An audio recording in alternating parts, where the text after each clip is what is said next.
आज जब देश 75वीं वर्षगांठ मना रहा है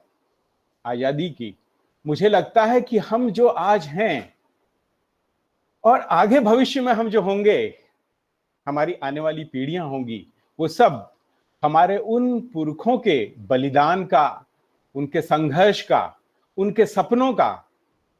वो भारत है जिसकी कल्पना उन्होंने की, जिसके आधार पर उन्होंने हमें समानता की,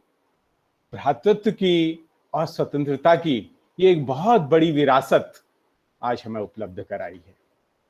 इस अवसर पर, इस महोत्सव के अवसर पर मैं आज अपनी बात को 2-3 संदर्भों में कहना चाहूंगा। हम सब लोग ये तो इस बात से विज्ञ हैं और आप सब लोगों ने ये एक तरह की पीठिका रखी है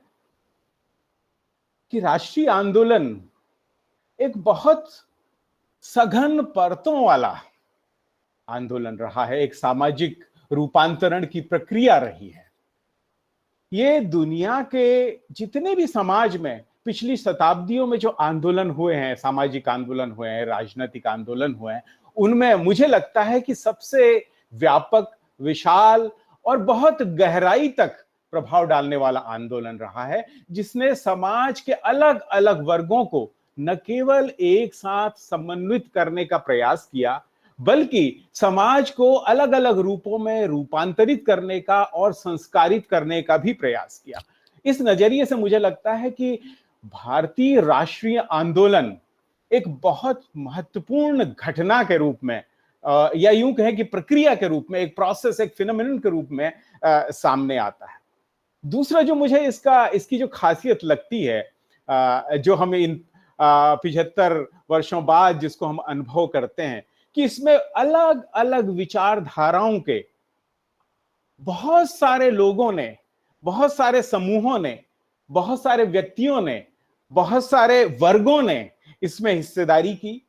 इस पूरे आंदोलन को आकार दिया, उस आंदोलन का एक व्यक्तित्व विकसित किया, उसकी एक पर्सनैलिटी डेवलप करी। और यही जो पर्सनैलिटी थी, इसने उस आंदोलन के जो लक्ष्य थे वहां तक पहुंचाने में अपनी महत्वपूर्ण भूमिका निभाई। तो जहां एक और इसमें अलग अलग व्यक्ति रहे, जहां अलग अलग वर्गों की भूमिका रही, जहां अलग अलग समूहों की भूमिका रही, और उन सब के साथ उनकी अपनी अपनी जो कलेक्टिव कॉन्शियसनेस थी, उसने इस आंदोलन को एक तरह से एक आकार दिया, एक स्वरूप दिया और एक व्यापकता प्रदान की। ये मेरे को लगता है कि ये इस आंदोलन का एक तरह से प्रभाव था, एक इम्पैक्ट था उस विचार का, उस आइडियोलॉजी का, कि इसमें एक बड़ी संख्या में लाखों के लाख लोगों ने अपनी हिस्सेदारी करी। वो केवल एक मुख्य भारत भूमि के लोग नहीं ही थे, बल्कि उसमें उन फ्रिंज एरियाज के लोग भी थे, उन परिधि में रह रहे समाज भी थे, जहां तक एकदम से आज भी हम कह सकते हैं कि विकास की बयार, हमारे बहुत सारे जो एक तरह से सामाजिक संदर्भ हैं, सामाजिक व्यवस्थाएं हैं, जो सामाजिक डायनामिज्म है, वो वहां तक नहीं पहुंच पाए। उन सब लोगों ने तक इसमें हिस्सेदारी करी। जब मैं इसमें अपने शोध के दौरान अलग अलग हिस्सों में जाता था, तो मुझे बहुत सारा डॉक्यूमेंटेशन करने को मिला कि तिब्बत की ओर व्यापार करने वाले लोग किस तरह से तिब्बत की मंडियों में जा रहे हैं और अपने साथ यात्रा में उन तमाम तरह के विचारों को लेकर के जा रहे हैं, आपस में चर्चाएं कर रहे हैं, आपस में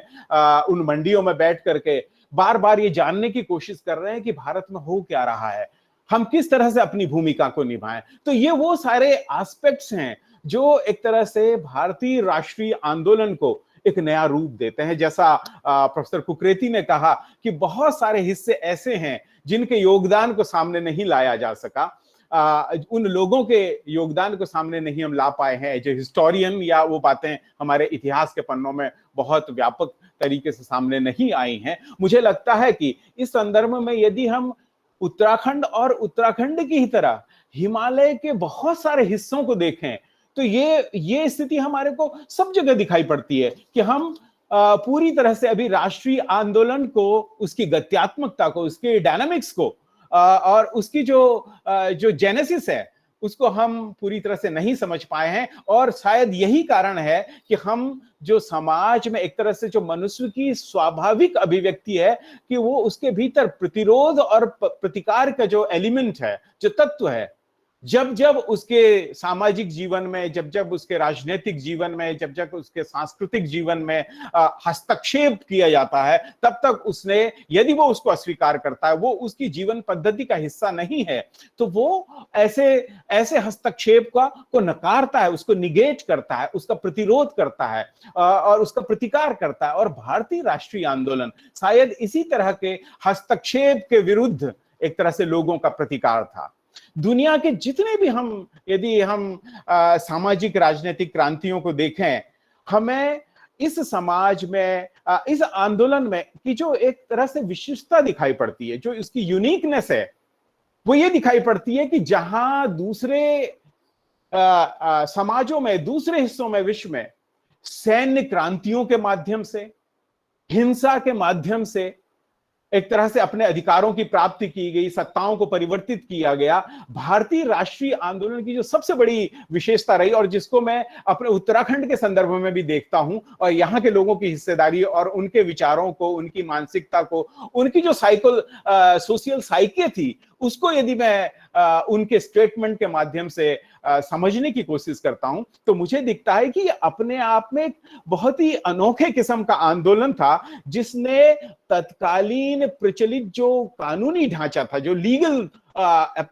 स्ट्रक्चर था, उसके भीतर रहते हुए लोकतांत्रिक मूल्य, जो डेमोक्रेटिक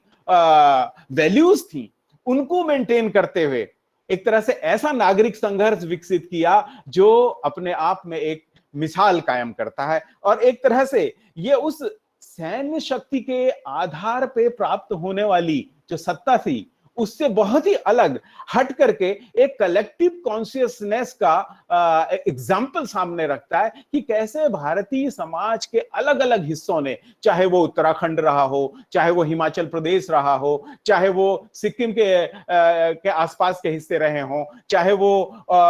नॉर्थ ईस्ट के हिस्से रहे हों, मणिपुर का इलाका रहा हो, त्रिपुरा का इलाका रहा हो, ये सारे के सारे हिस्से जो एक तरह से पर्वतीय क्षेत्र थे। तो मैं कई बार जब उत्तराखंड को सामने रखता हूं, तो मुझे ये दिखाई पड़ता है कि केवल उत्तराखंड ही नहीं, हिमालय के बहुत सारे हिस्से, कश्मीर से लेकर के कोहिमा तक, वो सारे के सारे हिस्से इस तरह का प्रतिरोध और प्रतिकार कर रहे थे औपनिवेशिक सत्ता के विरुद्ध। और इसके पीछे ठीक है कि उनके अपने स्थानीय कारण थे, उनके बहुत सारे अपने स्थानीय मांगे थी, अपने अपने अपने सरोकार थे, और उन सरोकारों को लेकर के ही उन्होंने अपने मुक्ति संघर्ष की प्रक्रिया को आगे बढ़ाया। यदि हम आधुनिक मूल्य और आदर्शों की प्राप्ति के लिए एक व्यापक जनाधार वाले आंदोलन के रूप में इसको देखने की कोशिश करें, तो हमें लगता है कि कैसे ये आंदोलन विकसित हो रहा था, कैसे ये एक सामाजिक चेतना इवॉल्व हो रही थी, कैसे ये एक राष्ट्रीय स्वरूप ग्रहण कर रहा था, उसका भी एक बहुत ही बेहतरीन उदाहरण भारतीय राष्ट्रीय संग्राम और भारतीय राष्ट्रीय संग्राम के जो अलग अलग हिस्से हैं, वो इसको प्रदर्शित कर रहे हैं। और मुझे लगता है कि ये जो आंदोलन है, इसका जो नेतृत्व था, वो नागरिक स्वतंत्रता की बात कर रहा था, वो लोकतांत्रिक मूल्यों की बात कर रहा था, वो धर्मनिरपेक्षता की बात कर रहा था, साथ में वो अपने स्थानीय संसाधनों की भी बात कर रहा था कि कैसे स्थानीय समाज के जो अपने संसाधन हैं, उसमें स्थानीय समाज के अधिकारों को कैसे सुनिश्चित किया जाए। ये एक बहुत बड़ी विशेषता मुझे भारतीय राष्ट्रीय आंदोलन के रूप में दिखाई पड़ती है, जिसकी हम आज 75वीं वर्षगांठ मना रहे हैं, या जिसका हम उत्सव मना रहे हैं। अब मैं थोड़ा सा बात करना ये चाहता हूं कि जिस समय भारत में औपनिवेशिक शक्तियां या यूरोपीय शक्तियां आ रही थी, तो हमें दिखाई पड़ता है कि सारी वो शक्तियां समुद्र के रास्ते आ रही थी, समुद्र तटीय क्षेत्रों को सबसे पहले अपने अधिकार में ले रही थी। और यदि हम हिमालयी राज्यों में औपनिवेशिक सत्ता के आगमन को देखें या उसकी दस्तक को देखें, तो हमें दिखाई पड़ता है कि वो औपनिवेशिक सत्ताएं एक तरह से हिमालय में सारी की सारी नहीं आ पाई, यहां पर औपनिवेशिक सत्ता के रूप में जो हिमालय वासियों ने जो अनुभव किया, जो पहला अनुभव उनको हुआ, वो अनुभव एक तरह से ब्रिटिश ईस्ट इंडिया कंपनी का हुआ। बाकी जो डच थे, जो पोर्चुगीज थे, जो फ्रेंच थे, वो समुद्र तटीय इलाकों से ही एक तरह से उनका अस्तित्व समाप्त हो गया और उत्तर भारत की ओर और उत्तर भारत के हिमालयी इलाकों की ओर वो सत्ताएं एक तरह से नहीं आ पाई और उनकी जगह में हमें दिखाई पड़ता है कि ईस्ट इंडिया कंपनी उत्तर भारत में और हिमालयी राज्यों की ओर आई। एक और जो अनोखी परिघटना दिखाई पड़ती है, जिसे शायद हमें इस संदर्भ में, इस कॉन्टेक्स्ट में देखना चाहिए, वो परिघटना दिखाई पड़ती है कि बंगाल में ईस्ट इंडिया कंपनी अपने को स्थापित कर चुकी है। औपनिवेशिक सत्ता की एक तरह से बहुत शक्तिशाली सीट वहां पे विकसित हो चुकी है। अभी अवध पे उनका अधिकार नहीं हुआ है, लेकिन उससे पहले वो 1815 में उत्तराखंड में उनका आगमन हो गया है। तो ये जो पूरी प्रोसेस है, इस प्रोसेस के भीतर भी हमें ये समझना होगा कि औपनिवेशिक सत्ता के लक्ष्य क्या थे। ये वो दौर था जब एक तरह से नेपोलियन अपने साम्राज्य को बढ़ाने की कोशिशों में एक बार लगा हुआ था। उसके बाद किस तरह से अंग्रेजों के विस्तार को देखते हुए, यूरोपियन खासतौर से ब्रिटिश एम्पायर के एक्सपेंशन को देखते हुए रशियंस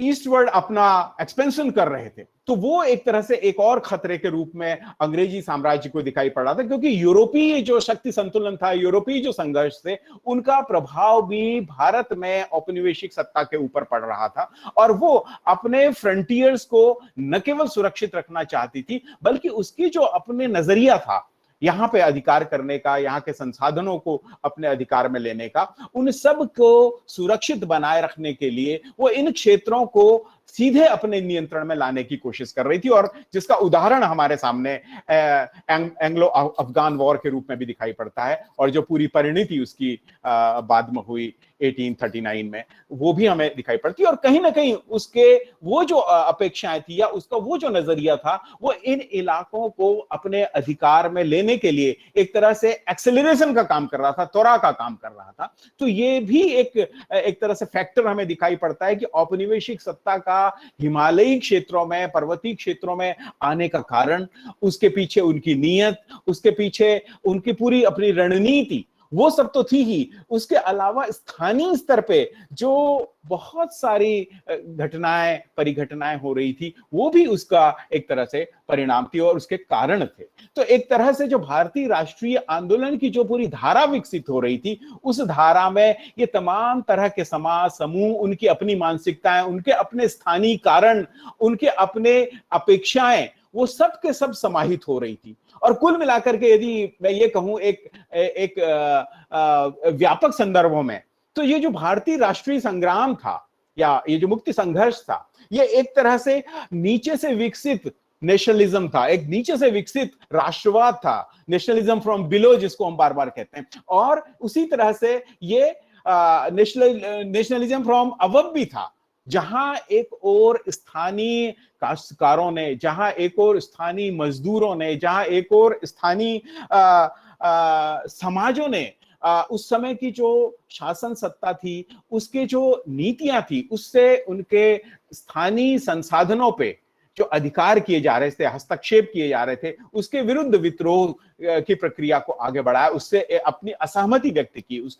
उसको निगेट किया, और उसके लिए वो संगठित होकर के लड़े और एक तरह से अपनी एक राष्ट्रीयता उन्होंने विकसित करने की कोशिश की। वहीं दूसरी ओर वो सारे लोग जो इन हिमालयी क्षेत्रों से, यदि मैं उत्तराखंड का ही उदाहरण लूं, तो यहां से वो सारे लोग जो पढ़ने के लिए विदेशों में जा रहे थे, जो पढ़ने के लिए इलाहाबाद, बनारस जैसे अध्ययन के उस समय के सबसे बड़े केंद्रों की ओर जा रहे थे, वहां से वो जिस तरह की पुनर्जागरण की चेतना को लेकर के आ रहे थे, उसने भी स्थानीय लोगों को एक तरह से ऊर्जित किया, उसने भी उसको इंस्पायर किया, उनको एनकरेज किया, उनको नए नए चीजों से अवगत कराया और एक तरह से एक नई विश्व दृष्टि पैदा की। वहीं दूसरी ओर जो भारत से बाहर जा रहे थे और फिर वहां से पढ़ करके लौट रहे थे, वो एक तरह से एक नई तरह की वैश्विक चेतना को, लोकतांत्रिक चेतना को और जनतांत्रिक चेतना को लेकर के जब भारत में आ रहे थे, तो उस पाश्चात्य के जो अनुभव थे, उससे भी उन्होंने भारतीय समाज को सरोकार एक तरह से उसके साथ अंतर संबंध स्थापित किए, तो जो पूरा संघर्ष था ये एक ऐसा राष्ट्रवाद विकसित कर रहा था जिसमें स्थानीय समाज और नए विचार दोनों का समन्वय हो रहा था, और ये विकसित होकर के आ रहे थे। और इस पूरे क्रम में हम देखें तो हमें बहुत बेहतरीन तरीके से ये हिमालयी इलाकों का या पर्वतीय इलाकों के विद्रोहों के पूरे क्रम दिखाई पड़ते हैं, या यूं कहें कि रेजिस्टेंस के, प्रतिरोध के वो स्वर दिखाई पड़ते हैं। चाहे हम उसे जयंतिया, कुकी, मणिपुर के विद्रोहों के रूप में देख लें, चाहे हम उसे फूलागड़ी आंदोलन के रूप में देखें, चाहे हम उसको उत्तराखंड के कुली बेगार और वन आंदोलन के रूप में देखें। ये बहुत ही इंटरेस्टिंग है, जब भारत में असहयोग आंदोलन चल रहा है तो उत्तराखंड में उस समय कुली बेगार आंदोलन चल रहा है। वो भी औपनिवेशिक सत्ता के जो प्रयोग हुए बेगार को लेकर के, बॉन्डेड लेबर को लेकर के, उसके विरुद्ध एक तरह से लोगों की, स्थानीय समाज की वो प्रतिक्रिया थी। या दूसरी ओर जब भारत के अलग अलग हिस्सों में सविनय अवज्ञा आंदोलन चल रहा है, उत्तराखंड में उस समय सविनय अवज्ञा आंदोलन एक नया रूप ले रहा है। वो झंडा सत्याग्रह का रूप ले रहा है, वो वन आंदोलन का रूप ले रहा है, क्योंकि प्रश्न स्थानीय है। नमक सत्याग्रह, नमक के कानून की खिलाफत करना, वो तो था, वहां से वो चिंगारी भड़की, वो एक तरह की आग लगती है, लेकिन अंततः उसका कल्मिनेशन हो रहा है स्थानीय मुद्दों पे, क्योंकि स्थानीय समाज के लिए स्थानीय मुद्दे, वनों का प्रश्न सबसे बड़ा प्रश्न था। इसलिए उसने वनों के लिए अंग्रेजों या औपनिवेशिक सत्ता के द्वारा अपनाई जा रही नीति का विरोध किया, और उस तरह से अपना प्रतिकार उसने स्थापित किया। और धीरे धीरे ये एक तरह से कल्मिनेट होकर के पूरी की पूरी धाराएं, जो स्थानीय धाराएं थी, मिल करके इन्होंने एक ऐसी बड़ी धारा का में अपने आप को आत्मसात किया, जो अंततः भारतीय राष्ट्रीय मुक्ति संघर्ष की धारा बन करके आई। तो ये एक बहुत ही महत्वपूर्ण हम वो देखते हैं। और जैसा प्रोफेसर कुकरेती ने कहा, वास्तव में हम इतिहास की किताबों में यदि हम टटोलें तो शायद हमें एक छुटपुट उल्लेख के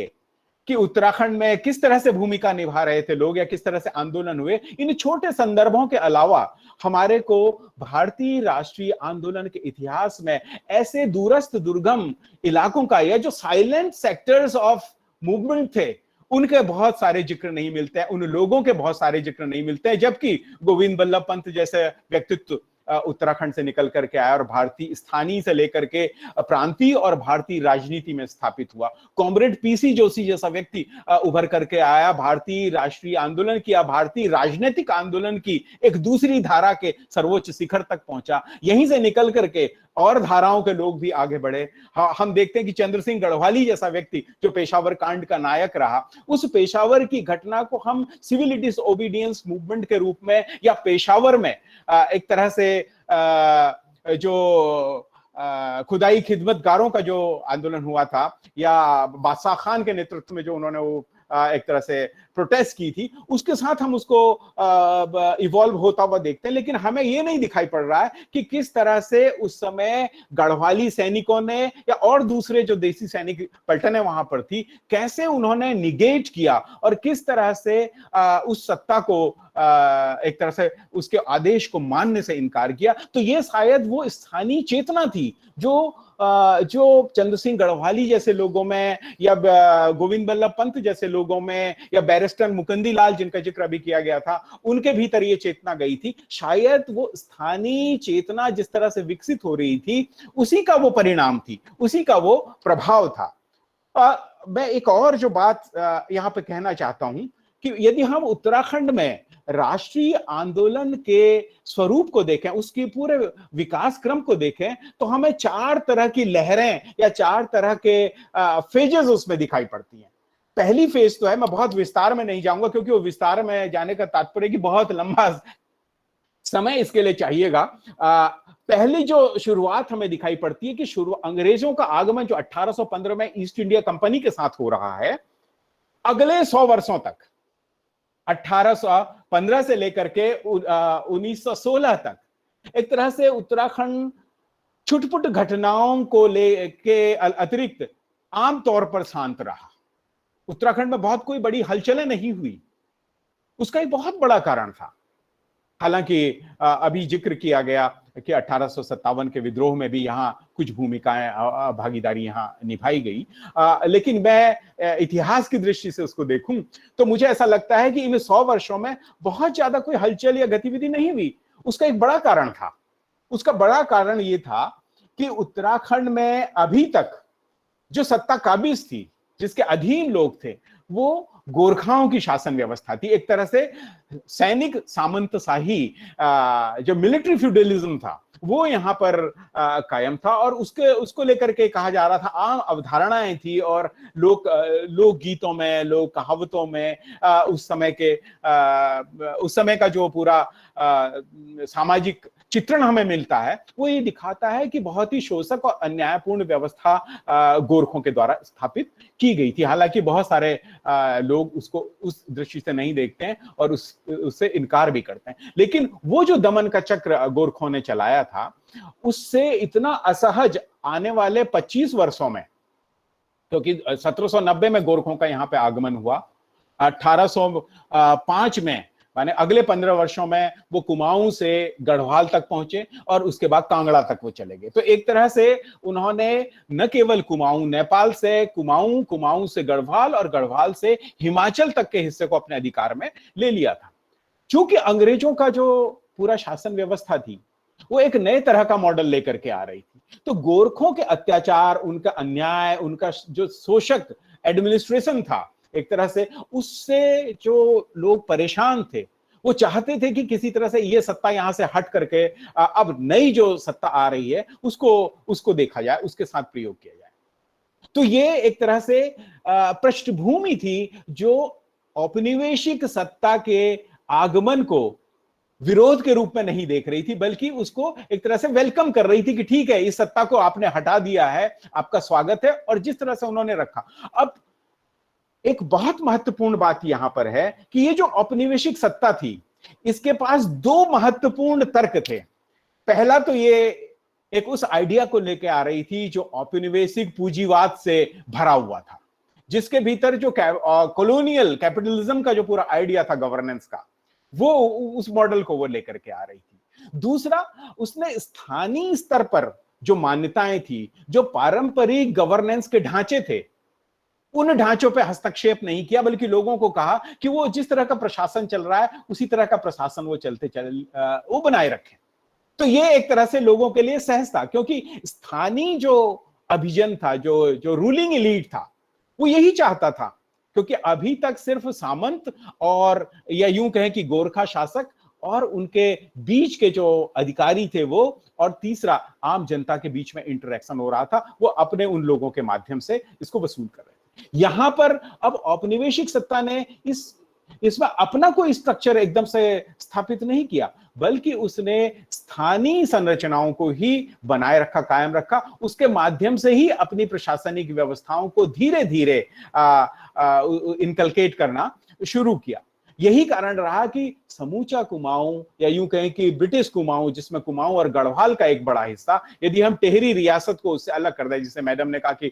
उसे बाइफरकेट कर दिया गया था, बेसिकली जो दो रियासतें थी, एक छोटी सी अस्कोट रियासत और टेहरी रियासत, इन दोनों रियासतों को अंग्रेज सत्ता ने रियासती नजरिए से देखा, जैसे देश के अन्य रियासतों को कंसेशन दिए, जैसे उनके साथ संबंध बनाए, क्योंकि उनको एक प्रेशर तो अपने फ्रंटियर्स को सुरक्षित करना था, दूसरी ओर फॉरबिडन लैंड जो तिब्बत था, उसमें जो असफल हुए थे वो नाथुला के रास्ते या नेपाल के रास्ते या जो काठमांडू वैली है वहां से वो हस्तक्षेप नहीं कर पाए थे। उनको ये उम्मीद थी कि शायद यहां से जो खुलने वाले रास्ते हैं, यहां से होने वाला पारंपरिक व्यापार है, हम उस व्यापार के माध्यम से अंदर की ओर जा सकेंगे। तो ये उन्होंने इस ढांचे को बनाए रखा।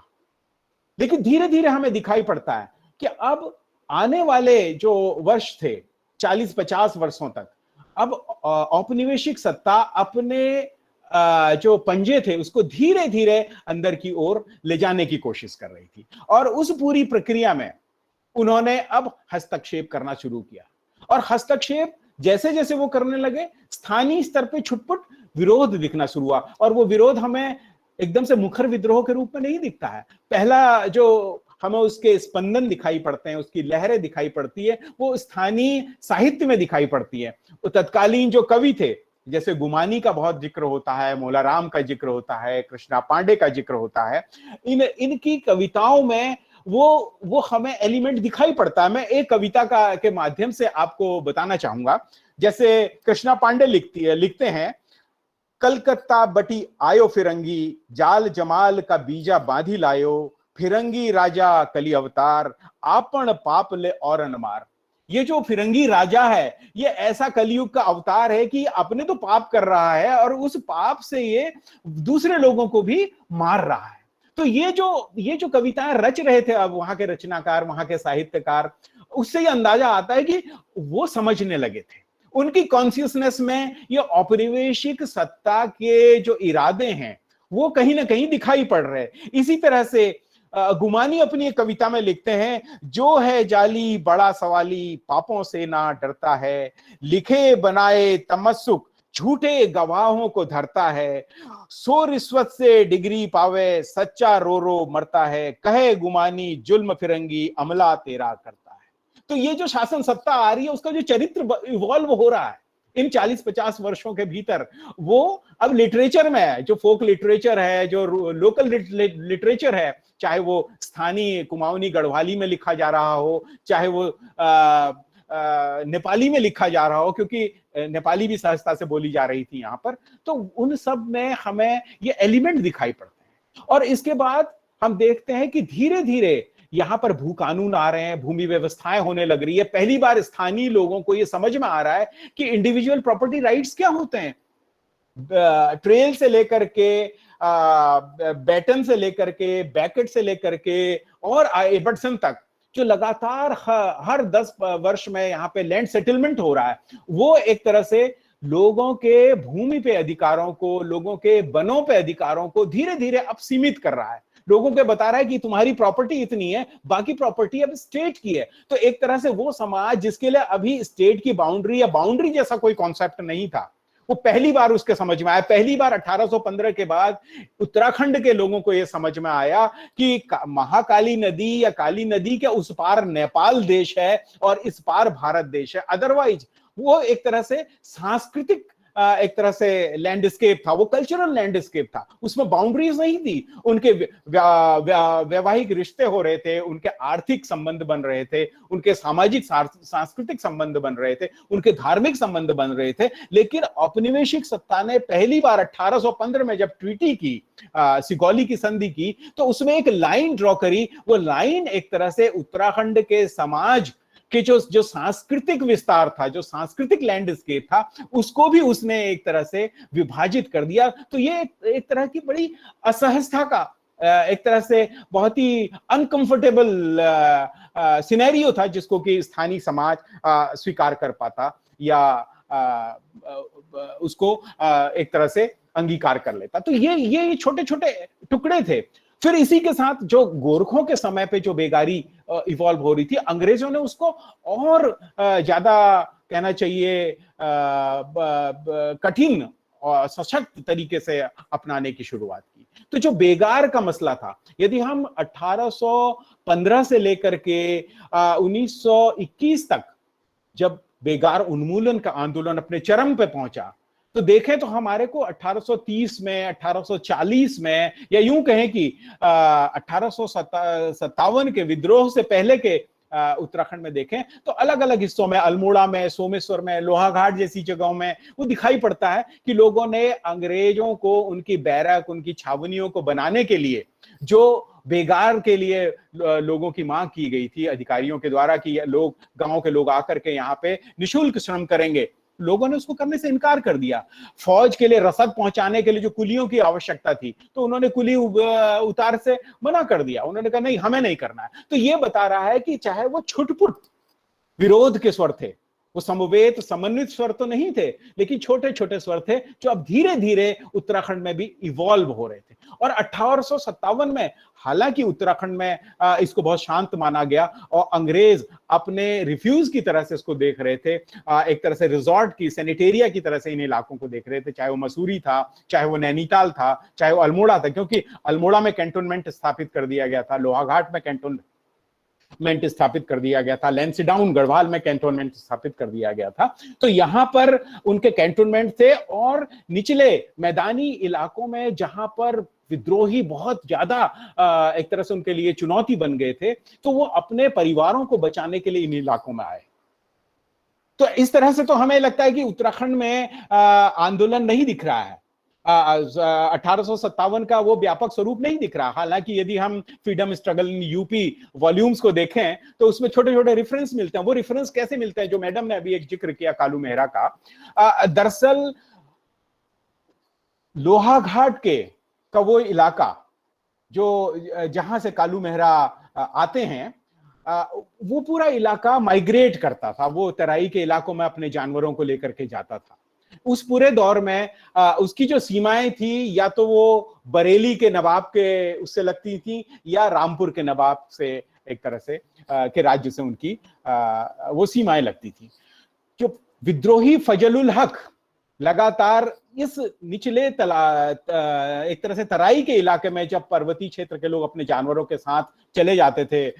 शीतकाल में, तो वो उनसे संपर्क कर रहा था और उनको बता रहा था कि भाई ये लोग आ गए और ये सब गड़बड़ियां कर रहे हैं, आप हमारी मदद करिए। तो ये जो तराई के क्षेत्र में अपने जानवरों के साथ जो लोग गए थे, जिसमें कालू मेहरा थे और उसके दो तीन साथी और थे, ये सब लोग भी गए। और वो एक तरह से ये वो पॉइंट थे जो बरमदेव मंडी का इलाका था, जिसे आज हम टनकपुर बनबसा कहते हैं, जिसके एक ओर नेपाल है और दूसरी ओर ये है। तब तो ये इस तरह की कोई बाउंड्री की समस्या नहीं थी। तो ये लोग अपने पशुओं को चराने के लिए उस इलाके में जाते थे और 3-4-5 महीना रहते थे। तो उन्होंने फजलुल हक का साथ दिया। फजलुल हक ने और दूसरे लोगों ने इनको पैसे दिए और एक तरह से यूं कहें कि एक विद्रोहियों के समूह के साथ ये जुड़ रहे थे और आकर के ये उनका तो साथ दे ही रहे थे और अंग्रेजों के खिलाफत एक तरह से कर रहे थे और स्थानीय लोगों को भी उनके खिलाफ विद्रोह करने के लिए प्रेरित कर रहे थे, उकसा रहे थे। ये बहुत ज्यादा कुछ नहीं कर पाए। इनमें से जब जैसे ही उस समय की सत्ता को, क्योंकि रैमजे तब तक उत्तराखंड में कमिश्नर के रूप में आ गया था, जो बहुत पॉपुलर भी हुआ और जो शक्तिशाली भी था, उसने अपने प्रशासनिक चतुराई से इन तमाम सारे लोगों को एक तरह से नियंत्रित करने की कोशिश की। कालू मेहरा के लोगों को फांसी की सजा दे दी गई। कालू मेहरा को गिरफ्तार करके वहीं तराई से जगह जगह जेलों में डाला गया और अंततः ये कहा जाता है, इसका कोई प्रमाण नहीं है, कि कालू मेहरा को भी उन्होंने बाद में फांसी दे दी। तो इस तरह से उत्तराखंड में पूरी तरह से ये विद्रोह तो नहीं दिखा, लेकिन श्रीनगर में जो नजीबाबाद और इस इलाके से विद्रोही जा रहे थे, वो भी वहां पर कोशिश कर रहे थे कि स्थानीय लोगों को, स्थानीय नेतृत्व को प्रभावित करें और अंग्रेजों के खिलाफ उनको खड़ा करें। वहां पे भी सफलता नहीं मिली। वहां पे भी अंग्रेजों ने इस तरह से जो नजीबाबाद और निचले लक्सर के इलाके से जो विद्रोही जा रहे थे, उनको उन्होंने अपने नियंत्रण में ले लिया। हाँ, एक जो महत्वपूर्ण घटना हमें दिखाई पड़ती है कि अल्मोड़ा के कैंटोनमेंट में यह महसूस हुआ कि उस समय जो स्थानीय लोगों से जो टुकड़ी खड़ी की गई थी, उसके भीतर जो भारतीय सिपाही थे, जिसको वो नेटिव सोल्जर्स कहते हैं, जिसका उन्होंने अपने रिकॉर्ड्स में, वर्नाक्युलर रिपोर्ट्स में और इस प्रिमिटिव रिकॉर्ड्स में जिक्र किया हुआ है, वहां पर ये शक हुआ और कई सारे लोगों को यातना दी गई, कुछ लोगों को फांसी भी दे दी गई अल्मोड़े में। लेकिन वो विद्रोह पूरी तरह से नहीं खुल के आया। ये लग रहा था कि शायद अल्मोड़ा का जो कैंटोनमेंट है, उस बैरक में कोई विद्रोह हो जाएगा। वो विद्रोह हुआ नहीं। अंग्रेजों ने शक करते हुए और ये सोचते हुए कि यदि इसको इसी समय तत्काल हम क्रश कर दें तो शायद ये आगे नहीं बढ़ पाएगा। तो ये एक बड़ा हमें नजरिया दिखता है। उसके बाद फिर घटनाएं इसी तरह से चलती हैं। सबसे पहला जो संगठित स्वरूप हमें आंदोलन का दिखाई पड़ता है, 100 साल बाद उत्तराखंड में, या यूं कहें कि तत्कालीन ब्रिटिश कुमाऊं में कुमाऊं परिषद की स्थापना 1916 में होती है। यह पहला वो संगठन है जब स्थानीय लोग अब कांग्रेस के अधिवेशन में जा रहे हैं, कांग्रेस की स्थापना हो रही है, कांग्रेस के माध्यम से पूरे देश में एक तरह से औपनिवेशिक सत्ता के विरुद्ध विद्रोह की प्रक्रिया तैयार हो रही है, तो उसमें ये भागीदारी कर रहे हैं। और ये कुमाऊं परिषद की स्थापना और इसके साथ अगले 4 वर्षों तक कुली बेगार के रूप में एक नए आंदोलन, एक नई ऊर्जा का प्रवेश उत्तराखंड में होता है, और उस बहाने पूरे समाज को संगठित कर लिया जाता है। और हम देखते हैं कि आज सौभाग्य से जब हम ये 75वीं वर्षगांठ आजादी की मना रहे हैं, इसी वर्ष हमने अपने बेगार आंदोलन के 100 वर्ष भी पूरे किए हैं। 1921 में जब सरयू के तट पे 15 जनवरी को उत्तराखंड के लोगों ने तमाम उन कुली रजिस्टरों को नदी में बहा दिया, और एक तरह से 10,000 लोगों ने औपनिवेशिक सत्ता की खिलाफत करते हुए कहा कि हम आज से अंग्रेज सत्ता को किसी भी तरह की बेगार नहीं देंगे, और इस बेगार का उन्मूलन होना चाहिए। ये वो समय है जब देश के भीतर एक तरह से असहयोग आंदोलन चल रहा है। तो एक और राष्ट्रीय चेतना असहयोग आंदोलन के माध्यम से जो यहाँ के लोग बाहर जाकर के कांग्रेस के अधिवेशनों में भागीदारी कर रहे हैं, वहां से समझ करके आ रहे हैं, वहां से सीख करके आ रहे हैं, उसको यहां पर लेकर के आ रहे हैं, और अपने स्थानीय मुद्दों को जोड़ते हुए उस राष्ट्रीय संग्राम की धारा को यहां पर एक तरह से लेकर के आ रहे हैं। चूंकि समय की बाध्यता है, इसलिए मैं इसको और थोड़ा सा शॉर्ट कर दे रहा हूं, क्योंकि अब इसके बाद हम जो दूसरा रूप देखते हैं 1930 में, जब सविनय अवज्ञा आंदोलन हो रहा है, उस समय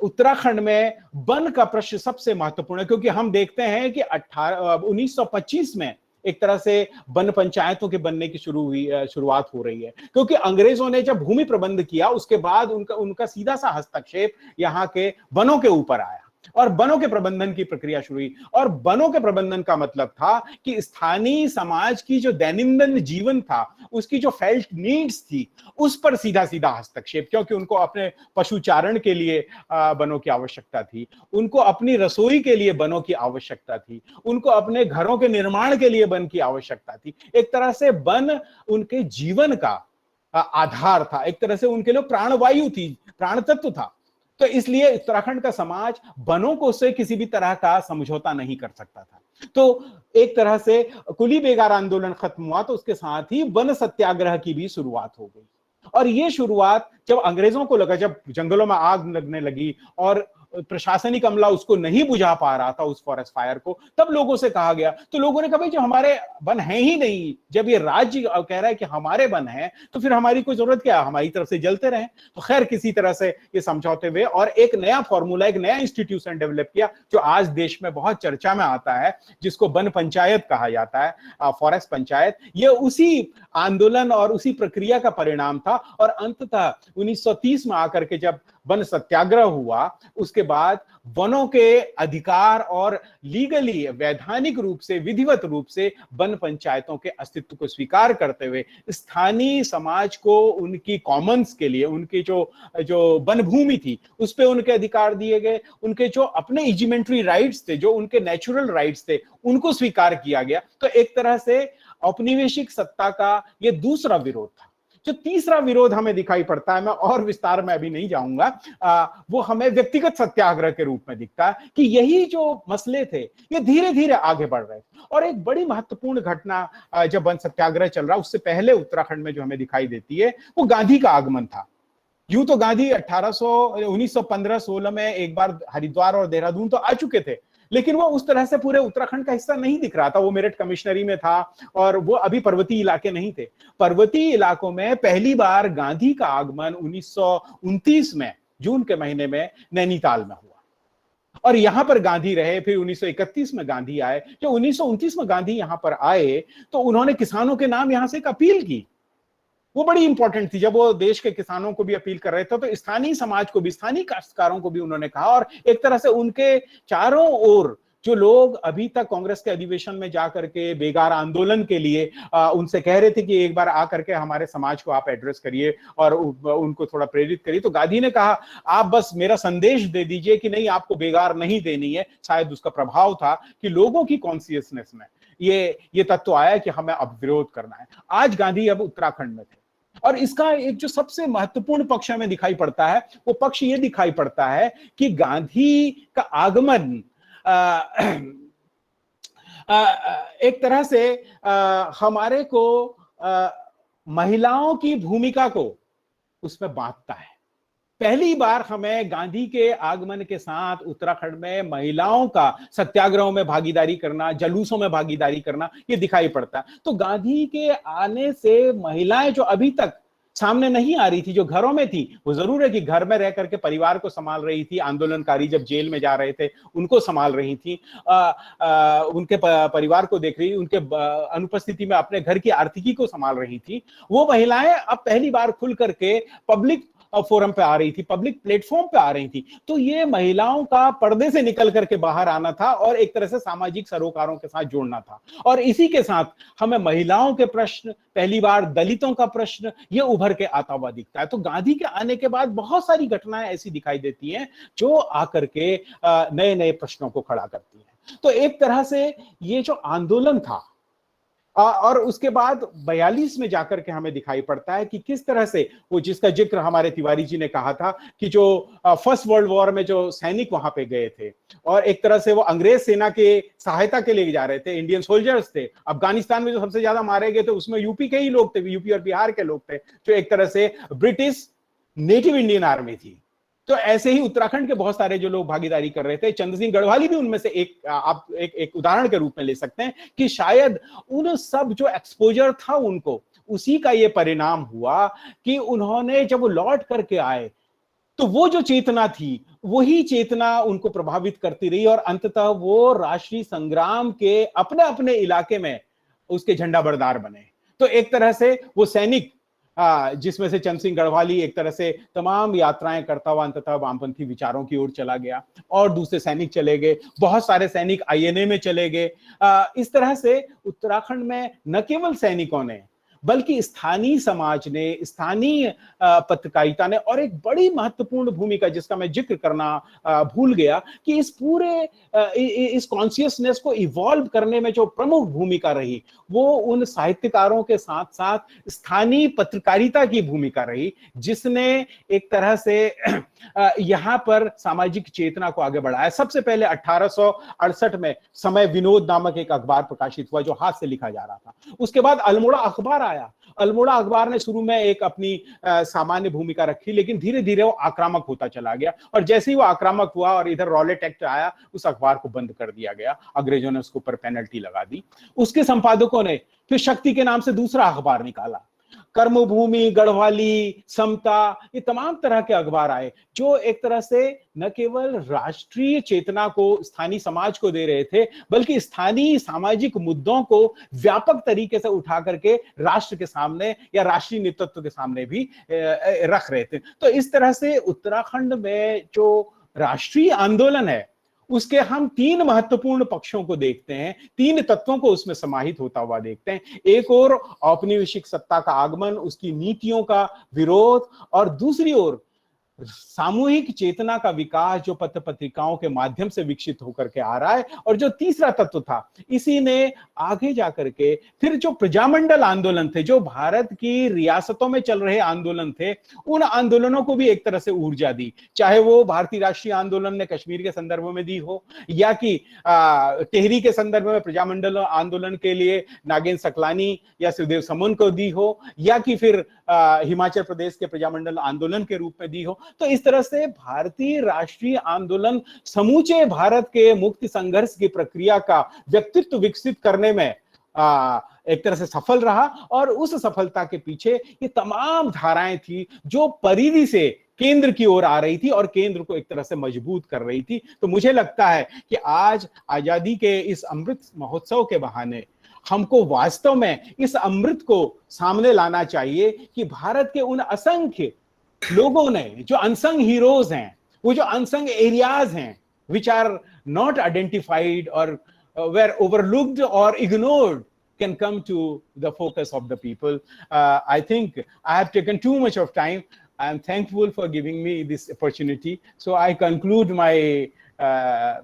thoughts here. Thank you very much.